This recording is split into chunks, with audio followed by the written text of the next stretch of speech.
নমস্কার বন্ধুরা, আপনাদের সবাইকে স্বাগত জানাই। আমি আজকে একটা হেলদি ব্রেকফাস্ট রেসিপি নিয়ে চলে এসেছি। এর জন্য আমি 1 গ্লাস মানে ওই ধরুন 200 কি একটু বেশি হবে মুগ কড়াই নিয়েছি। আর প্রায় সমপরিমাণ আমি এখানে বাসমতি চাল নিয়েছি। তো যে কোনো চালই হবে, ঘরে যে চাল থাকবে সেটা দিয়েই করতে পারবেন। তো সেইটা এই দুটোকে আমি আগে খুব ভালো করে 3-4 বার করে ধুয়ে নিচ্ছি। ধুয়ে নিয়ে এটাকে আমি সারা রাত ভিজিয়ে রেখে দেব। খুব ভালো করে আমি ধুয়ে আর পরিমাণ মতো জল দিয়ে ভিজিয়ে, যেন এটা ভিজে যায় এইভাবে সারা রাত ভিজিয়ে রেখে দিয়েছিলাম। তো পরের দিন সকালে এটা ভালো মতো ভিজে গেছে। আর হাতে সময় না থাকলে ঘন্টা 6 ভিজিয়ে রেখে দেবেন। তো এটা ব্রেকফাস্ট বানাতে হলে রাতে ভিজিয়ে রাখাই ভালো। এটা একদম ভালো মতো ভিজিয়ে গেছে। পরের দিন সকালে এটাকে আমি গ্রাইন্ডারে পেস্ট করে নেব। আর এদিকে আমার আর কয়েকটা জিনিস লাগবে, যেমন একটু লাগবে কর্ন, ভুট্টার বীজ, আর একটু গাজর, ধনেপাতা আর ক্যাপসিকাম। তো ফ্রোজেন আমি ব্যবহার করেছি, ভুট্টার দানা ব্যবহার করেছি কেনা। আর এখানে ওই চাল আর মুগ কড়াইয়ের যে ভেজা মুগ কড়াই আর সেটা 3টে কাঁচা লঙ্কা দিয়ে আগে আমি পেস্ট করে নিচ্ছি। এটা ভালো মতো পেস্ট হয়ে গেছে, তবে খুব স্মুথ না হলেও চলবে। একটু একটু মানে দানা দানা ভাব ওটা থাকবে, সেটাই কোনো অসুবিধা নেই। এর মধ্যে আমি দিয়ে দেব সামান্য নুন, একটু পরিমাণ মতো নুন, হলুদ আর ধনে গুঁড়ো। ইচ্ছে করলে একটু জিরে গুঁড়ো দিতে পারেন। 1 চামচ ধনে গুঁড়ো দিয়েছি আমি, দিয়ে একটু মিশিয়ে আমি রেখে দিচ্ছি। এটা একটু মিশে যাক, সব কিছু মশলা, নুন, হলুদ এটা মিশে যাক ওই পেস্টটার সাথে। ওইদিকে আমি ওই সবজিগুলো একটু কেটে নিচ্ছি, ধুয়ে কেটে নিচ্ছি ছোট ছোট করে।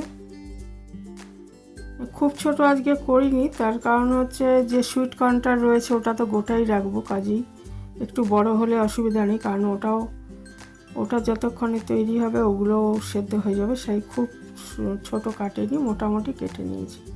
সুইট কর্নটা মিশিয়ে দিলাম আর সবজিগুলো কেটে এর মধ্যে মিশিয়ে দেবো। এটা ভীষণ ভালো হয় খেতে।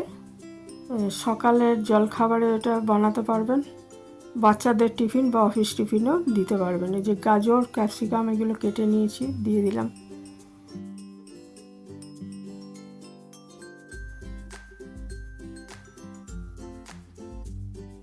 আর লাগবে আমার একটা মাঝারি সাইজের পেঁয়াজ, টুকরো করে নিয়েছি, ছোটো করে কেটে নেব।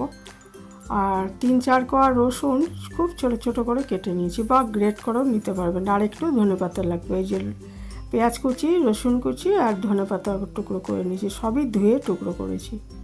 এগুলো সব মিশিয়ে দিচ্ছি।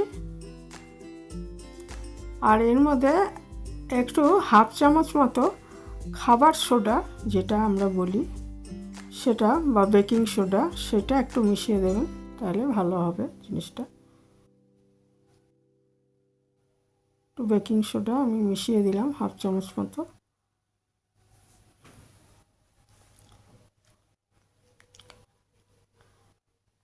তারপরে সব ভালো মতো মিশিয়ে নিচ্ছি। এবার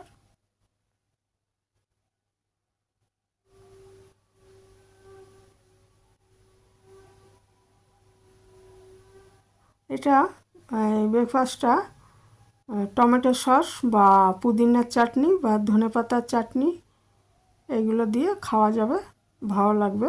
টমেটো সস দিয়েও ভালো লাগবে খেতে।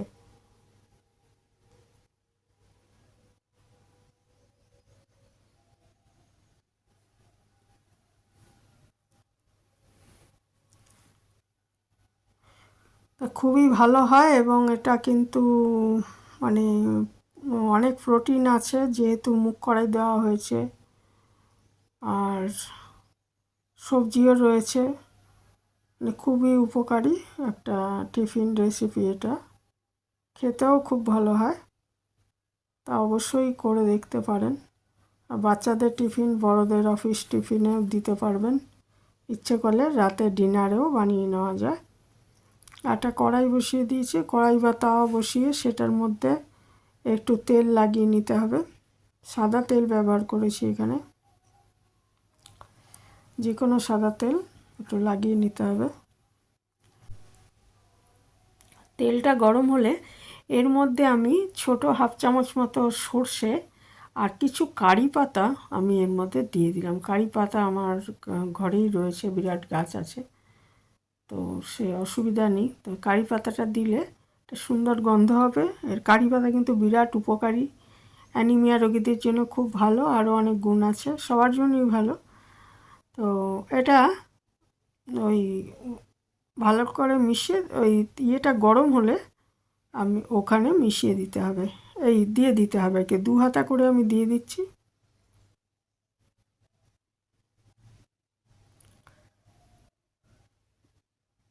দু আড়াই হাতা করে দিয়ে এটা যতটা বড় করবেন আর কি সেই হিসাবে দিয়ে এটা ভালো করে একটু মিশিয়ে দিতে হবে, চারদিকটা সমান করে দিতে হবে।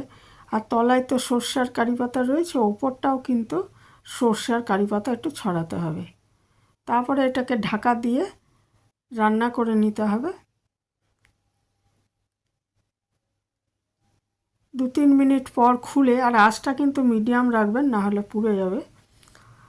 2-3 মিনিট পরে ঢাকাটা খুলে ওপরে 1 চামচ সর্ষের তেল দিয়ে উল্টে নিতে হবে।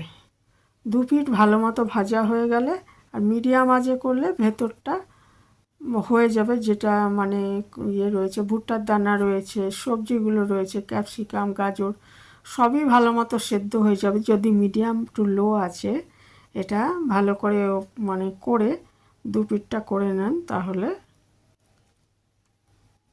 মানে তলাটা এরকম লাল ভাব চলে আসবে, ওপরটা শুকনো ভাব চলে আসবে, তখন বুঝতে হবে 1 পিঠ হয়ে গেছে। তখন ওপরটায় 1 চামচ সাদা তেল দিয়ে আবার উল্টে নিতে হবে, উল্টে আবার ঢাকা দিয়ে রান্না করে নিতে হবে।